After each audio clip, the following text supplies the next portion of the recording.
Born a royal heir into the very lap of luxury, King George IV somehow managed to push the envelope of excess even further. Never was a king so depraved, so cruel, or so obscene, and we're talking about the English monarchy here.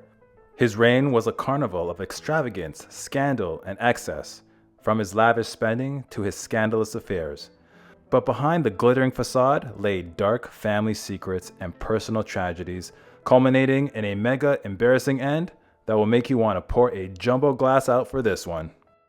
When King George IV's daughter was born, he changed his last will and testament and left his estranged wife a disturbing gift, which we'll get into a bit later.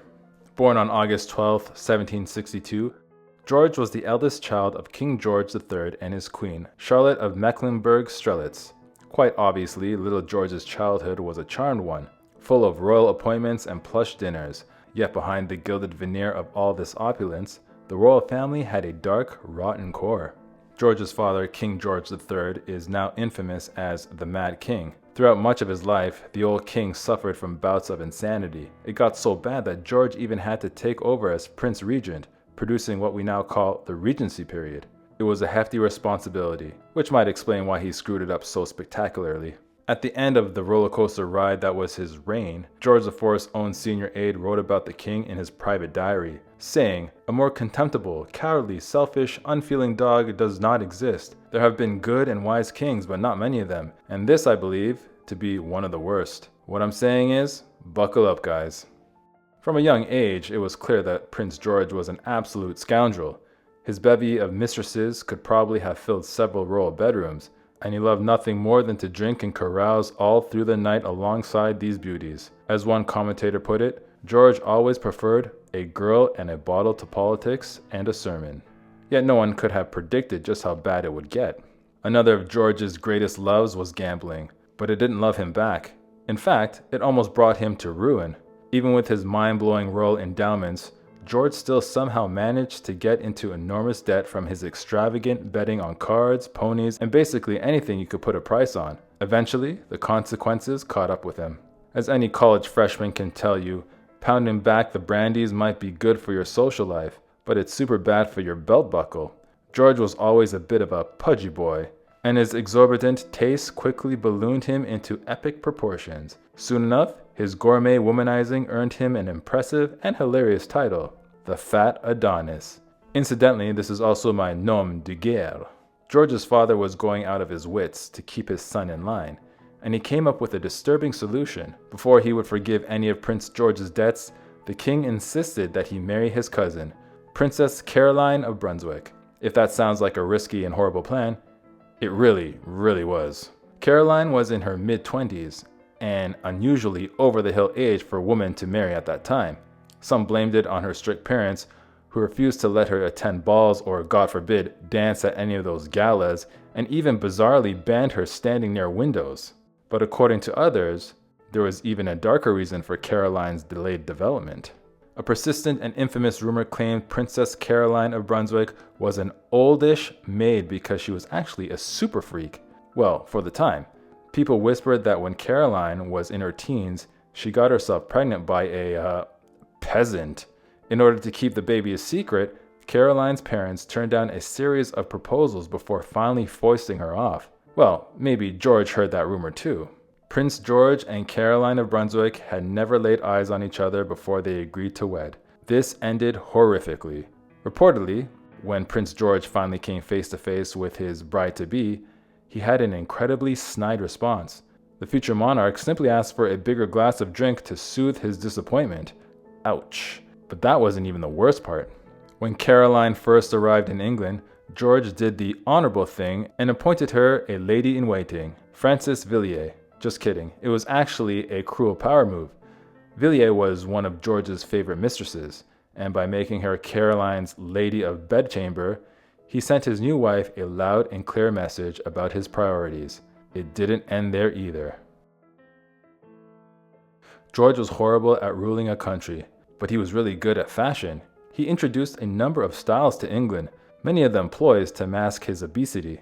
Instead of the previously popular knee breeches, he took up wearing looser trousers. He also popularized dark colors. To make him look slimmer, and high collars to hide his double chin. The royal nuptials happened on April 9th, 1795, but the fairy tale wedding quickly turned into a total nightmare. Prince George started on his drinking so early that he was 3 sheets to the wind by the time the ceremony rolled around. He also loudly proclaimed to his friends that Caroline was gross and unhygienic, and they still had the wedding night to go. When Prince George took Caroline to the bench chamber that night, he made a horrific discovery. After surveying the goods, he strongly suspected the blushing bride wasn't a virgin. Though this gives credence to those nasty pregnancy rumors surrounding Caroline, it's not like George spent his youth handing out purity rings either. George and Caroline's bedroom chemistry was as dismal as the rest of their relations. The prince later claimed they only consummated their union a paltry 3 times. 2 times on the wedding night, once the next evening, and after that, never again. Despite his womanizing ways, George later wrote, "It required no small effort to conquer my aversion and overcome the disgust of her person." Sometimes though, 3 times is all it takes. Almost exactly 9 months after their ill-fated wedding night, Caroline gave birth to a little girl, Princess Charlotte. It's almost as if Caroline's whole biology was screaming "one and done" about her train wreck of a marriage. In the end, Charlotte was the only legitimate child George would ever have. Sadly, this makes her tragedy all the more poignant. More on that later. Though you wouldn't know it from his baser interests, George IV was actually an incredibly witty and bright man, and had been ever since he was a child. Even the people who despised him had to admit that he could be a brilliant conversationalist when he wasn't too in his cups, but this biting wit could cut the wrong way. Alright, strap in. The tale of George IV is about to get even wilder. You see, George and Caroline of Brunswick had a miserable marriage to begin with, but she didn't even know his darkest secret. On the day they said their sweet I do's, the prince was already married, and it was even more scandalous than that sounds.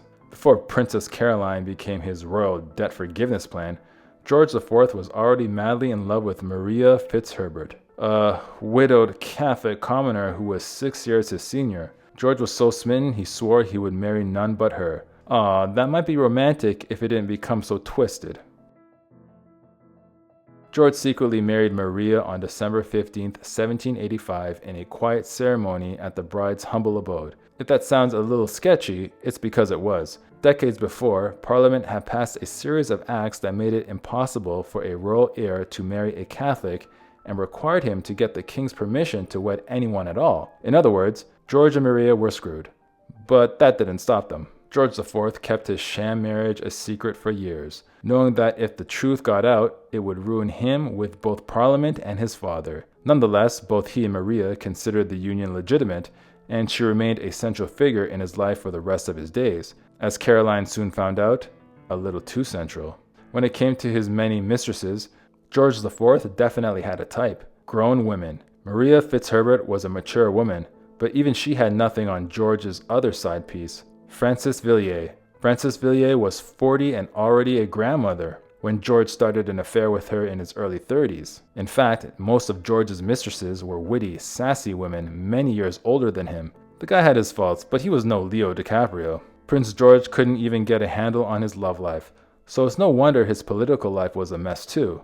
With King George III's mental illness becoming ever more apparent, members of Parliament pushed for Prince George to become regent as early as 1788 when he was still in his 20s. But for some reason, most of them didn't trust the royal rake, and he would only come to power with great tragedy. In 1810, a cruel blow hit the royal family. That year, Prince George's baby sister, Amelia, passed at the age of 27. She had been King George III's favorite daughter, and the loss put him into melancholy beyond description. Heartbreakingly, it also threw the king into the last stage of his crippling mental illness. By that point, Parliament had no choice but to make his son regent at last. Surprisingly, exactly 0 people, Caroline and Prince George, all but broke up after the birth of their compulsory heir, Princess Charlotte. But George's nightmare was just beginning. To his astonishment, Caroline was incredibly popular with the people, and when the papers got wind of their marital troubles, they depicted her as a wronged wife, which, well, she was.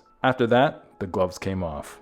The short period when Caroline and George were actually together felt like years of endless torment. Frances Villiers, George's mistress du jour at the time, did not take her lady of bedchamber duties lightly. She rifled through Caroline's private mail and helped George control his new wife.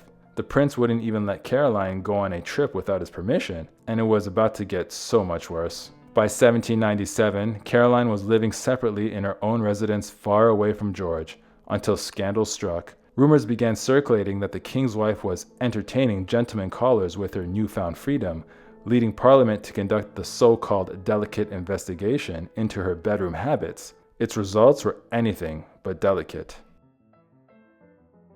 George surrounded himself with the best English society had to offer, and took his leisure as seriously as if it were his actual job, which it wasn't. Under his regency and reign, the idea of a seaside vacation became a thing, partly because George IV himself built his own seaside spa and palace in the Brighton Pavilion. Although the delicate investigation couldn't actually prove anything against Caroline, they found a metric ton of dirt on her, including insinuations that she had another secret love child during her time away from George. It was enough for George to enact a brutal revenge. Forever after, he restricted Caroline's contact with her daughter Charlotte to once-a-week visits. So why the heck didn't Prince George pull a King Henry VIII and just divorce Caroline? Well, he sure tried, but he was at least as guilty as her of infidelity, and any divorce proceedings would air his dirty laundry too. Ever the gentleman, George still attempted to push through a bill that would let him split from Caroline without any investigation.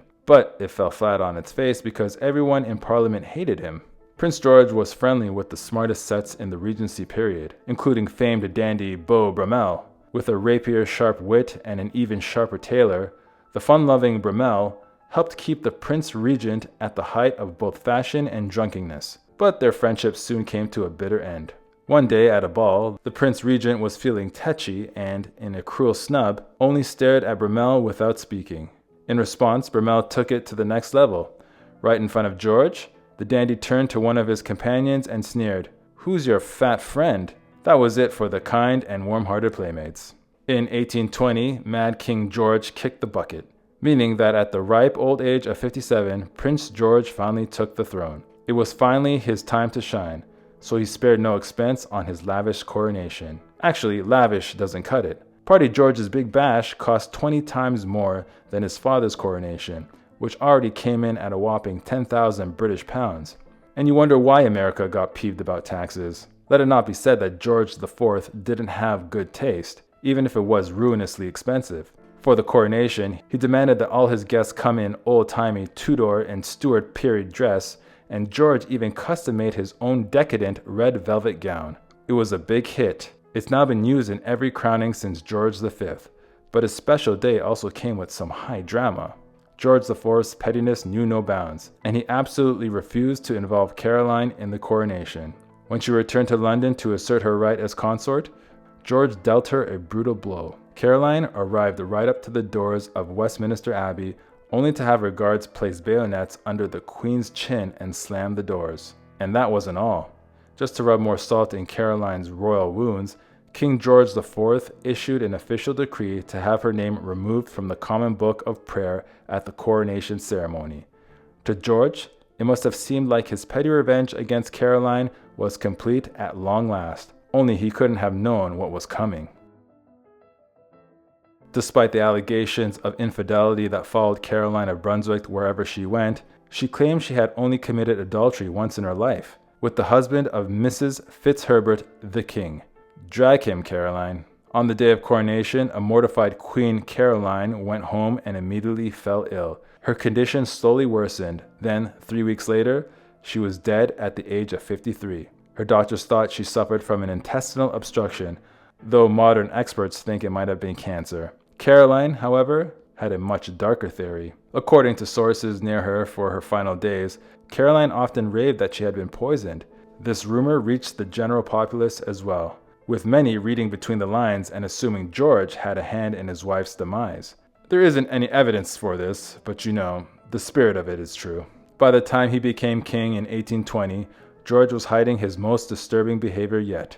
According to many historians, the monarch was likely addicted to the sedative laudanum. One thing was for sure though, the extravagant king was now morbidly obese, a condition that would contribute to his super awkward downfall. Near the end of his life, George suffered from a rogues gallery of maladies, including dropsy, gout, arteriosclerosis, and cataracts that were so severe he was practically blind. All but incapacitated, George had to sign bills with a stamp of his signature in front of a room full of witnesses. Not exactly absolute power. In the final years of his life, the people finally began admiring King George IV, but for all the wrong reasons. He had an astonishing will to live, and never even slowed his appetite in the worst of his illnesses. In one last supper, he had a pigeon, a beef pie, more than a bottle of wine, a glass of champagne, and a glass of brandy. One of George's only fully complimentary nicknames was the First Gentleman of England, which people used to sum up his charm, his wit, and his culture, and to hide all those less savory parts of his personality. On June 26, 1830, the end came for George IV, and he did not go gently into that good night. At 3 in the morning, George suddenly woke up knowing he had to pass a huge bowel movement, resulting in a large evacuation mixed with blood. The king understood immediately that this was very bad, but it was worse than he could have imagined. George called for his doctor, screaming, "Fetch him! This is death!" But the physician barely had time to enter the room before the king passed. As the doctor later recalled, "I was up the stairs in 5 minutes, and he died but 8 minutes afterwards." It all happened so fast. No one really understood what was going on, but the autopsy revealed a chilling truth. An examination showed the king had passed from a ruptured blood vessel in his stomach that had, super embarrassingly, popped when he was pooping. But that wasn't all the autopsy revealed. The king also had an enlarged heart, a tumor the size of an orange in his bladder, and dangerously congested heart valves. I'd love to tell you that the nation mourned King George IV, but it was actually the exact opposite. As one commentator put it, there never was an individual less regretted by his fellow creatures than this deceased king. What eye has wept for him? What heart has heaved one throb of unmercenary sorrow? Well, thanks. Now I actually feel bad for the guy. Or do I? George may have barred Queen Caroline from his coronation, but this wasn't even his cruelest act. In 1817, the couple's only daughter, Princess Charlotte, perished in childbirth, and George purposely neglected to tell his estranged wife. Horrifically, Caroline had to find out the terrible news by accident via a passing courier. Wow. Just wow. Once George's daughter, Princess Charlotte, was born, he immediately changed his last will and testament and left his royal wife a disturbing gift. 3 days after Charlotte came into the world, George updated his will to give all his possessions to Maria Fitzherbert, my wife, while leaving Caroline a single shilling. Now that's a push present. Because of George's spending, seducing, and slurping, his regency and reign was an unmitigated disaster. Yet historians suggest a more disturbing reason for his failures. According to some, George may have suffered from the same illness that drove his father mad, porphyria. Whatever the cause, the last years of his reign were not pretty. During his reign, numerous statues of George IV were erected, with many still standing today. In the United Kingdom, notable examples include a bronze equestrian statue of him by Sir Francis Chantrey in Trafalgar Square. Additionally, in Edinburgh, George IV Bridge serves as a key thoroughfare connecting the Old Town High Street to the north over the Cowgate Ravine. This street was designed by architect Thomas Hamilton in 1829 and completed in 1835. King's Cross, now a major transport hub in North London, derived its name from a monument erected to George IV in the early 1830s. Furthermore, a square and adjacent park in St. Luke's, Islington also bear his name. Well, that wraps up our overview of the life of King George IV, born George Augustus Frederick, who served as the King of the United Kingdom of Great Britain and Ireland, as well as the King of Hanover. George IV's reign was marked by a complex mix of personal indulgence, political challenges, and cultural achievements. His extravagant lifestyle and strained relationships with his family were tempered by his support for the arts and his role in the architectural and cultural development of the time. Despite facing criticism for his excesses and political controversies, George IV's legacy includes significant contributions to British culture and the monarchy, leaving a lasting impact on the history of the United Kingdom. If you've enjoyed these stories, don't forget to show some love by hitting that like button and subscribing to our channel. Stay tuned because we'll be back with more incredible narratives soon. Thanks for joining us today, and until next time.